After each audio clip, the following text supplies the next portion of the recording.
March 5th, 1770. Many British soldiers were stationed in Boston in order to support ground-appointed officials and to enforce unpopular parliamentary legislation. Meanwhile, many colonists in the Boston area were unhappy with such parliamentary legislation and decided to mob against the British soldiers. From the start of the event, some colonists were trying to argue with some British soldiers, thus leading to more attention to the British soldiers. A huge crowd would go and harass British soldiers, throwing snowballs and other small objects. British Captain Thomas Preston ordered the crowd to disperse, but the crowd did not. Then Private Montgomery was hit in the head and got knocked out. Soon he would get up and would shoot at the crowd with no order to do so, thus leading to the Boston Massacre, leading to many injured and 5 deaths. After the event, the soldiers that shot at the crowd were tried, including Captain Thomas Preston. The British was defended by John Adams.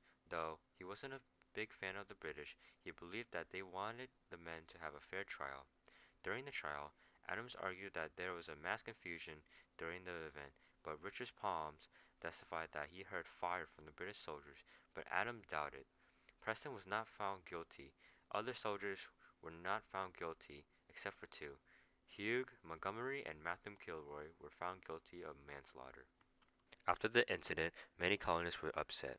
Colonists such as Paul Revere, Henry Pelham, and unknown writers written papers describing the event, though it would lead to more of a debate whether colonists should be a part of the tyrant British Empire, which lead to more tension between the two.